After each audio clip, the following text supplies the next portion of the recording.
Ainsi parle le Saint-Esprit. Ne parlez pas contre mes serviteurs.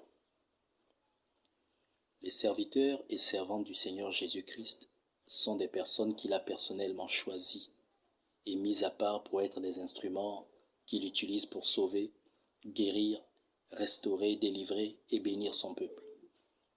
Ces hommes et femmes qui ont reçu une onction particulière lui appartiennent. Non seulement ils portent sur eux le nom saint du Seigneur Dieu Tout-Puissant, mais parlent également de sa part.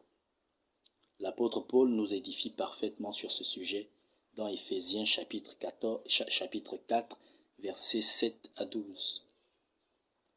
Malheureusement, certains serviteurs et servantes du Seigneur n'ont pas encore pris la mesure et l'étendue de leur appel, de leur consécration et de leur appartenance à l'Éternel.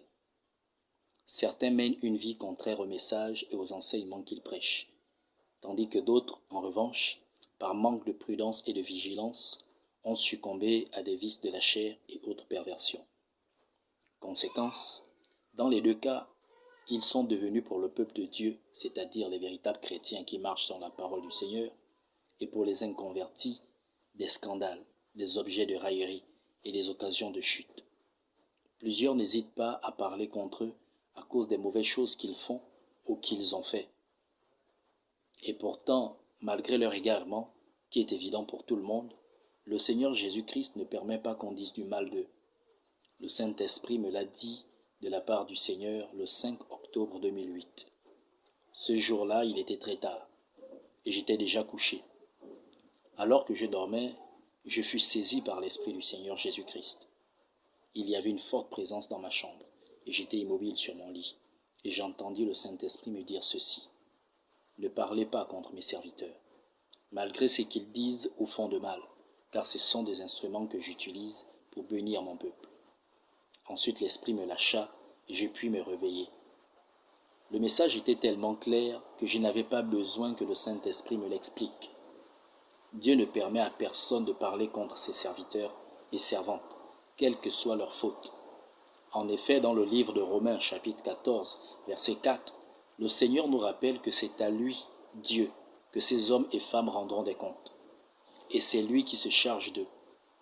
Aaron et sa sœur Myriam, dans le livre de Nombres, chapitre 12, versets 1 à 8, l'ont appris à leurs dépens. Mais pourquoi? Ce sont des chrétiens comme tout le monde, dira-t-on. Ils ne sont pas plus importants que les autres chrétiens, peut-on ajouter. La raison est simple.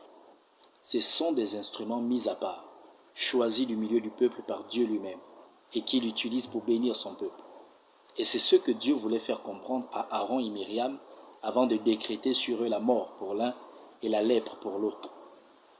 C'est encore la même leçon qu'il a donnée à Corée, Dathan et Abiram dans Nombres chapitre 16, versets 1 à 35. Dans le livre des Actes, chapitre 3, verset 26, l'apôtre Pierre exprime clairement que Dieu suscite et envoie son serviteur pour bénir son peuple. Le Seigneur Jésus-Christ l'a imagé en disant dans Matthieu chapitre 10, verset 41, que celui qui reçoit un prophète en qualité de prophète reçoit également la récompense d'un prophète. Autrement dit, il y a des grâces et des bénédictions qui sont attachées à l'appel d'un serviteur ou d'une servante de l'Éternel pour bénir le peuple de Dieu. En parlant contre ces derniers ou en leur faisant du mal, il est évident que nous remettons en cause le choix de Dieu et attirons sur nous la malédiction. Car par notre attitude, nous apportons la confusion au sein du peuple de Dieu et les encourageons à ne plus écouter et considérer ses serviteurs. Et Dieu ne le permettra pas.